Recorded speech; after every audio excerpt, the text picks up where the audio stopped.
الرحيم. الحمد لله نحمده ونستعينه ونستغفره ونؤمن به ونتوكل عليه ونعوذ بالله من شرور أنفسنا ومن سيئات أعمالنا. من يهده الله فلا مضل له ومن يضلله فلا هادي له. ونشهد أن لا إله إلا الله وحده لا شريك له. ونشهد أن سيدنا ومولانا محمدا عبده ورسوله صلى الله عليه وعلى آله وأصحابه وبارك وسلم تسليما كثيرا كثيرا. أما بعد، فقد قال الله تبارك وتعالى في القرآن المجيد والفرقان الحميد: فأعوذ بالله من الشيطان الرجيم. بسم الله الرحمن الرحيم. وَإِذِ ابْتَلَى إِبْرَاهِيمَ رَبُّهُ بِكَلِمَاتٍ فَأَتَمَّهُنَّ قَالَ إِنِّي جَاعِلُكَ لِلنَّاسِ إِمَامًا. وقال تعالى: إِنَّ أَوْلَى النَّاسِ بِإِبْرَاهِيمَ لَلَّذِينَ اتَّبَعُوهُ وَهَذَا النَّبِيُّ وَالَّذِينَ آمَنُوا. وعن عبد الله بن مسعود رضي الله تعالى عنه قال: قال رسول الله صلى الله عليه وسلم: إن لكل نبي ولاة من النبيين وإن ولي أبي وخليل ربي.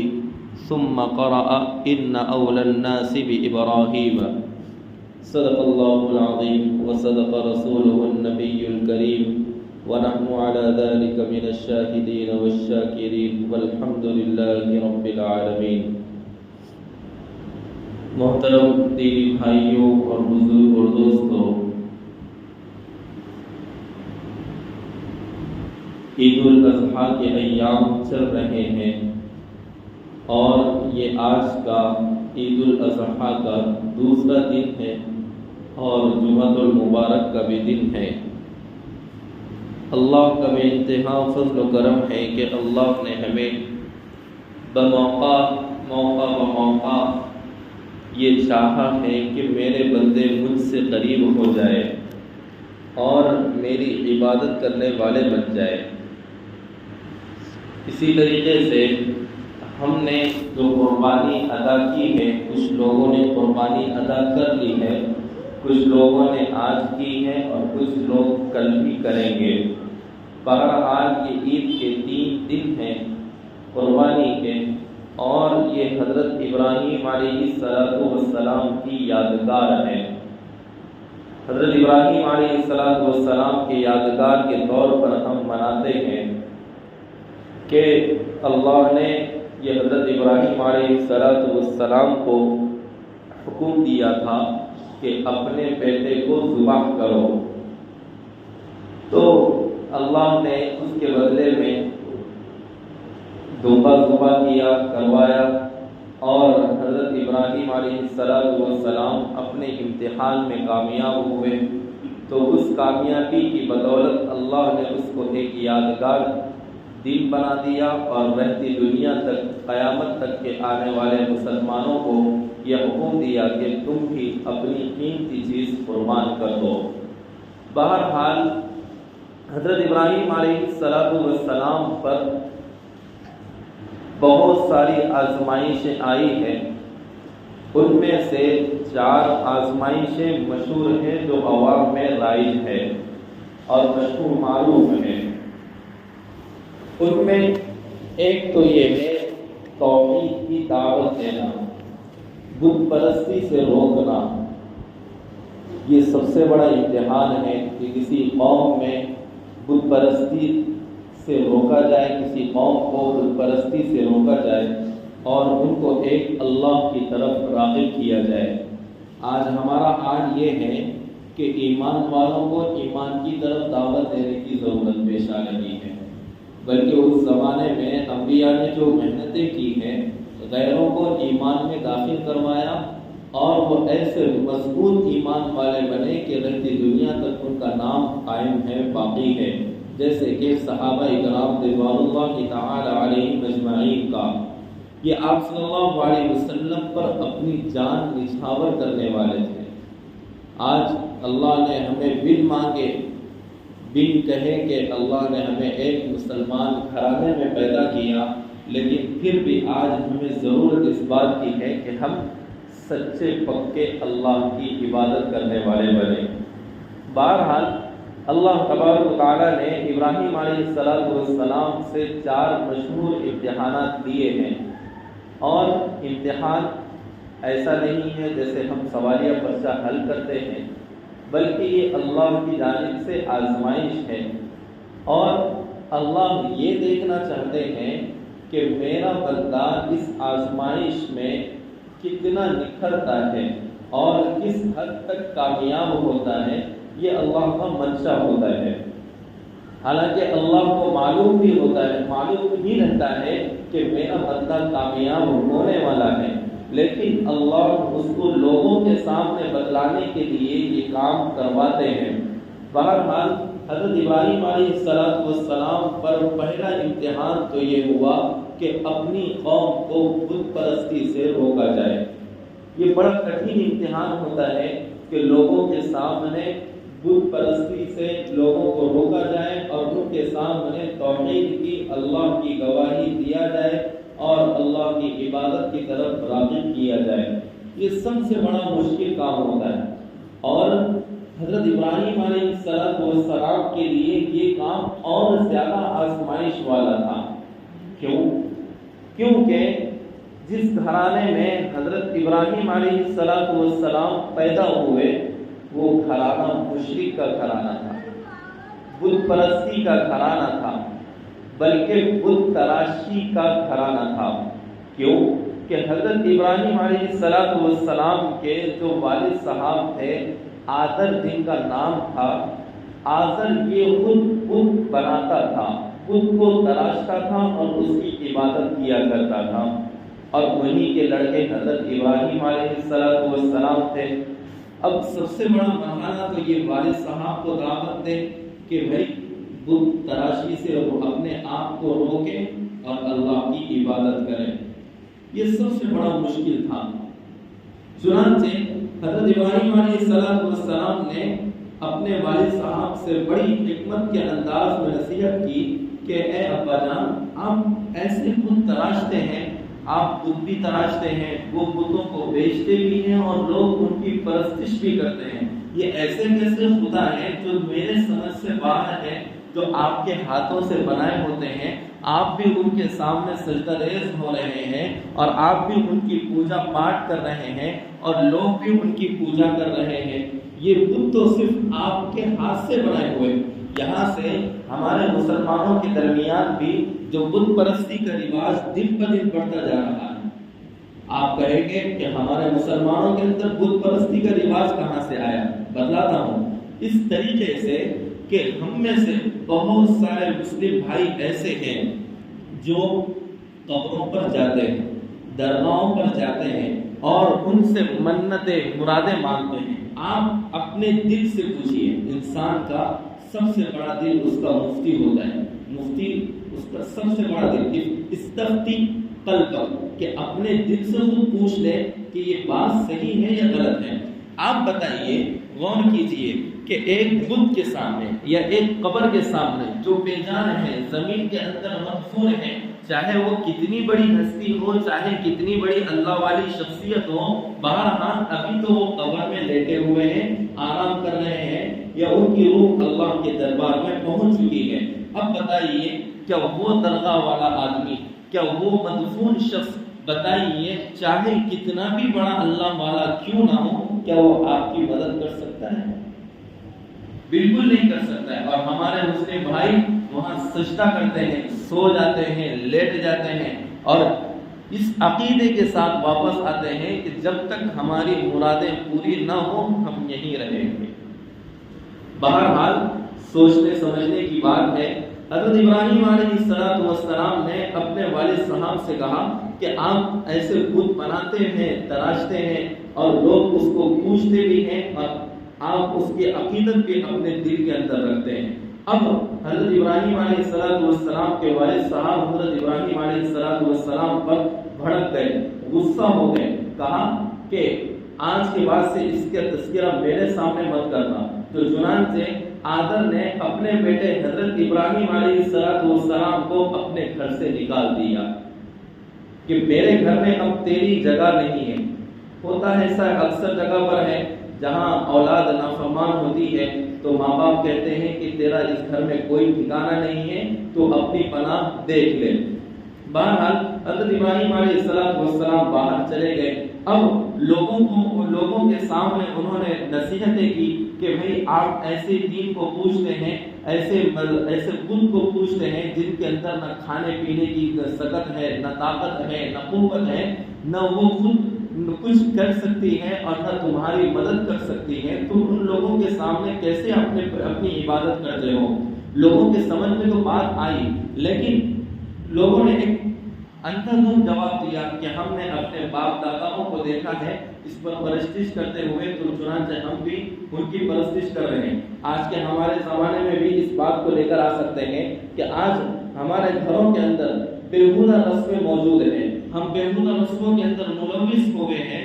تو اب اگر کسی نصیحت کرنے والے نے نصیحت کیا ہو کہ بھائی آپ ان چیزوں کے پیچھے کیوں پڑے، بیجا رسومات کے پیچھے کیوں اپنے آپ کو مبتلا کر رہے ہیں، تو کہتے ہیں کہ یہ ہمارے باپ دادا کے زمانے سے پیڑھی چلتی آ رہی ہے، انہوں نے ان چیزوں کو ایجاد کیا تو ہمیں بھی بہرحال کرنا پڑتا ہے، ورنہ پرانے بوڑھے جو گھروں میں بیٹھے ہوئے ہیں وہ ہم سے ناراض ہو جاتے ہیں. یہ بہانہ لوگ تلاش کرتے ہیں. بہرحال قوم نے بھی یہی بات کہی کہ آپ جو ہم عبادت کرتے ہیں ہماری سمجھ میں تو نہیں آتا ہے، لیکن ہمارے باپ دادا اس کی پرستش کرتے ہیں، اس لیے ہم بھی ان کی عبادت کرتے ہیں اور ہم ان سے ہی مدد مانگتے ہیں. تو حضرت ابراہیم علیہ السلام نے کہا اچھا ٹھیک ہے، یہ بتائیے کہ تمہارے معبود تمہاری مدد کرتے ہیں، تمہاری ہر طریقے سے پوری حاجت پوری کر سکتے ہیں؟ قوم جواب دینے سے عاجز ہو چکی. اب حضرت ابراہیم علیہ السلام نے ٹھان لیا کہ میں ضرور ان کی عقل ٹھکانے لگاؤں گا. تو چنانچہ ایک دن میلہ لگا ہوا تھا. اس زمانے میں بھی میلے لگے ہوئے رہتے ہیں، جس طریقے سے ہم بھی ہمارے زمانے میں میلے لگے ہوئے ہوتے ہیں، بازار سمجھ لیجیے اس کو.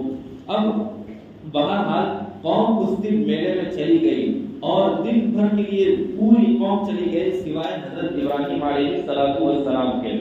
اب حضرت ابراہیم علیہ السلام نے کیا کہ حضرت ابراہیم علیہ السلام نے کلہاڑا لیا اور کلہاڑے سے پورے بتوں کو توڑ دیا. ایک بت کو رکھا، باقی رکھا جو ان کا بڑا پجاری تھا. پورے سارے چھوٹے بت جتنے درمیانی بت تھے، جتنے بھی اس کے اندر رکھے ہوئے تھے، ان سارے بتوں کو توڑ دیا. کسی کا ہاتھ توڑ دیا، کسی کا منہ توڑ دیا، کسی کا پیر توڑ دیا. جس طریقے سے بھی بت بنے ہوئے تھے ان سارے بتوں کو توڑ کر تہس نہس کر دیا، لیکن ان کے بڑے بت کو باقی رکھا. اب بڑے بت کو باقی رکھا اور جو کلہاڑا تھا وہ کلہاڑا بڑے بت کے گلے کو ٹانگ دیا.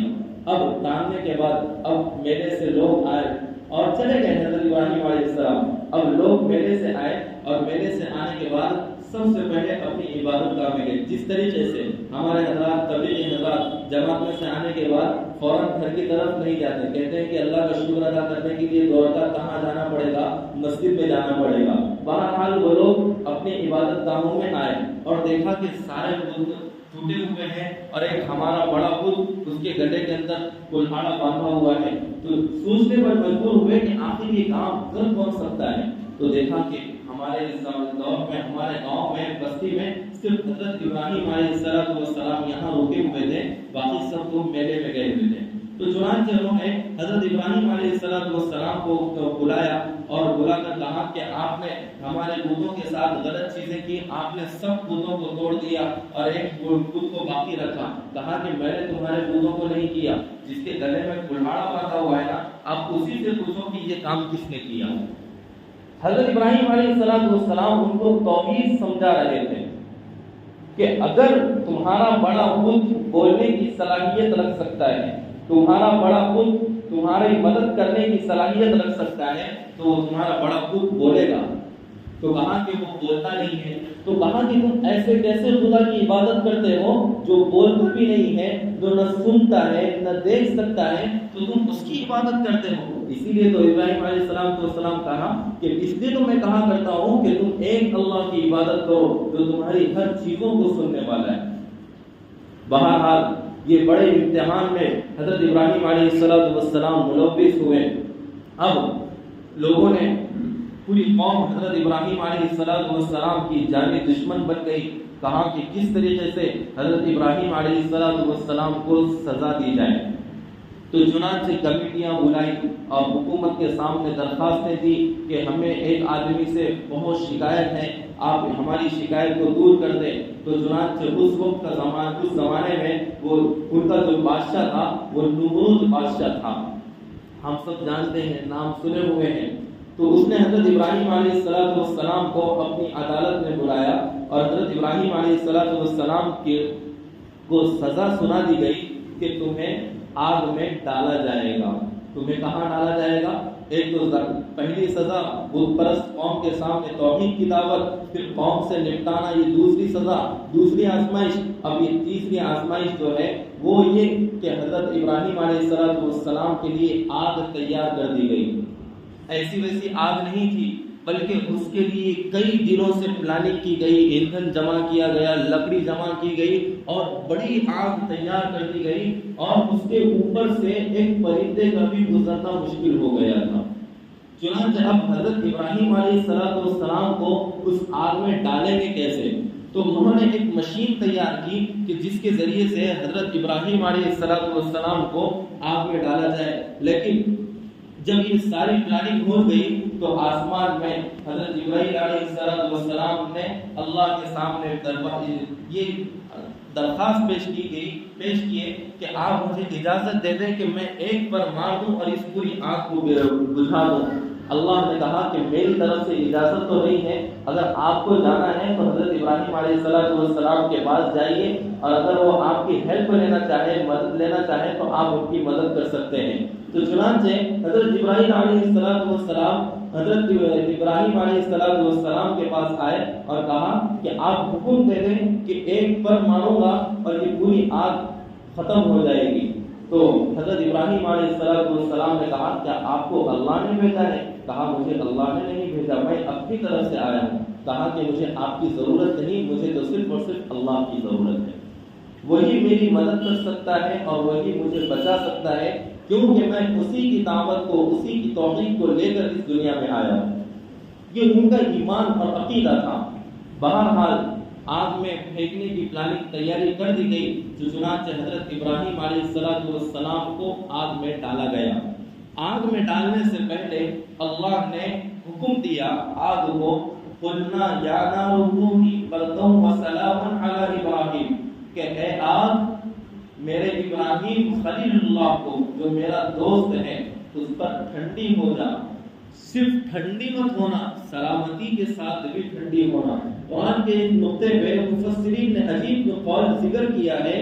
اللہ نے کہا کہ بردن و سلامن, کہ آگ کو ٹھنڈی ہو جا سلامتی کے ساتھ. اللہ نے یہ جملہ کہا کیوں کہ بعض مرتبہ ایسا ہوتا ہے کہ اگر زیادہ گرمی بھی ہو گئی تو انسان اس سے پریشان ہو جاتا ہے, اور اگر زیادہ ٹھنڈی بھی ہو گئی تو انسان اس سے بھی پریشان ہو جاتا ہے. تو اللہ نے کہا کیا کہا, سلامن, سلامتی کے ساتھ ابراہیم علیہ السلام کو حکم دیا, آپ کو حکم دیا کہ سلامتی کے ساتھ ٹھنڈی ہونا.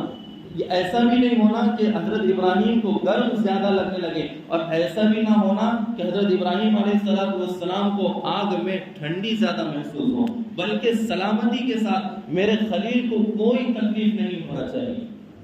یہ اللہ کی جانب سے حضرت ابراہیم علیہ السلام پر آزمائشیں تھی. ایک چوتھا امتحان جو تھا وہ یہ تھا کہ بعد میں اس کے بعد حضرت ابراہیم علیہ السلام اپنے دیش کو چھوڑ دیا, اور دیش کو چھوڑنے کے بعد دوسری طرف چلے گئے. وہاں پر حکم دیا کہ آپ مکہ جائیں, اور مکہ جانے کے بعد اپنے گھر والوں کو وہاں چھوڑ دیں اور آپ اللہ کی دعوت کے لیے, دین کی دعوت کے لیے دوسرے شہر چلے جائیں. چنانچہ انہوں نے حضرت اسماعیل علیہ السلام کو اور ان کی والدہ کو اس مکے کی میدان میں چھوڑ دیا. اب چنانچہ یہ لمبے واقعات ہم سنتے آ رہے ہیں کہ حضرت اسماعیل علیہ السلام کو پیاس لگی تو حضرت اسماعیل علیہ السلام کی والدہ صفا مروہ کی سعی کرتی رہی, اور حضرت اسماعیل علیہ السلام کے انگوٹھے سے ایڑی کے لگڑنے سے کنواں چشمہ بہنے لگا جس کا نام زمزم کے نام سے ہے، جو آج تک کبھی ختم نہیں ہوا اور نہ قیامت تک ختم ہوگا، قیامت کے لیے تک کے اس پانی کو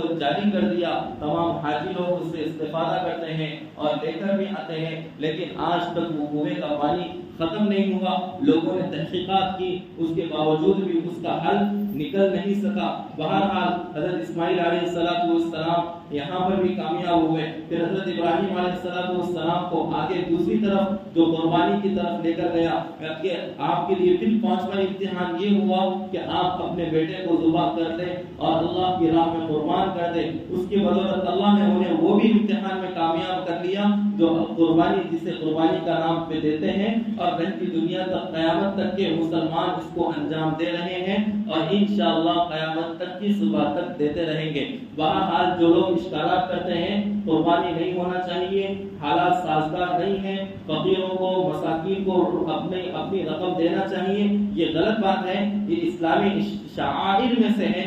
جتنا اس شعائر کو، اللہ کا جو شعائر ہے، اللہ کے جو احکام ہے، جتنا ہم دبانے کی کوشش کریں گے اللہ اس کو اتنا ہی ابھارتا چلا جائے گا۔ جس طریقے سے آج ہم نے ناندیڑ شہر میں دیکھا کہ جتنے لوگوں نے سازشیں کی کہ قربانی نہیں ہونا چاہیے، لیکن اللہ کا کرم ہوا، فضل ہوا ناندیڑ والوں کے ساتھ کہ اتنا ہی لوگوں نے قربانی خوشی سے اور جوش خروش کے ساتھ انجام دیا۔ بہرحال یہ حضرت ابراہیم علیہ السلام کی یادگار ہے۔